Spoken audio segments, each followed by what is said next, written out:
As we all know, The Scorch Trials has been very successful as a novel, and even more so now that it's been produced as a movie.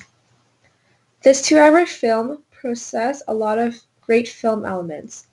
Today we will look at a few and hopefully this will be able to convince you that this film should be included in the school curriculum for film analysis. At 1309 of the movie, Eris shows Thomas why they are being captive for by traveling through an air vent underneath his bed. For this scene's mise-en-scène, the setting is very dark and there is a lot of shadow. The walls are shaded, it's in an enclosed and small area, and the characters talk in a whisper. It isn't very colorful except for the color of red that occasionally appears from the light, giving a sense of alarm and danger. The cinematography is at eye level, and this scene is shot close up. The camera movement is panning and slow dolly in to create suspense. The creepy background music, which is non-diegetic, helps build suspense as well. This scene's mood in general is fear.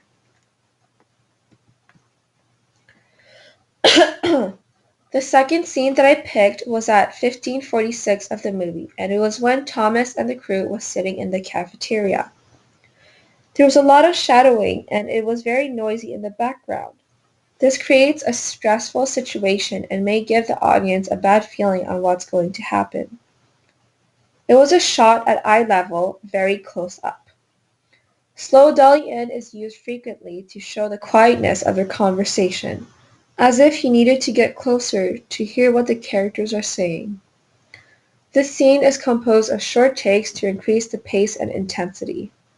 The background sounds were composed of whispering, chattering, and clapping, making the shot noisy and even more stressful. The mood is suspicion. For the third scene at 1900 of the movie, the setting is dark and composed of not a lot of light, which causes the audience a cold feeling. The lighting is mostly a blue color, creating a scary and creepy situation. There are sliding doors, a lot of tubes, and lab coats that make up a very hospital-like scenario. The cinematography was shot close up at eye level for the majority of the time, and sometimes at a slight low angle showing vulnerability and weakness for the characters. There are many times where the movement slow dolly in is being used to emphasize the characters' reactions and features. The editing contains both short and long takes to dramatize the experience. For the fourth scene, at 49:05, there is a lot of light coming from the sun, making the scene look washed out. The light was also creating a lot of shadow on the characters' faces, signifying that there is a near death in the movie. The actors wore dirty clothes, showing in some way how tired they were. This scene's background music is very important. In case you haven't seen the movie, you are warned because there is a spoiler ahead.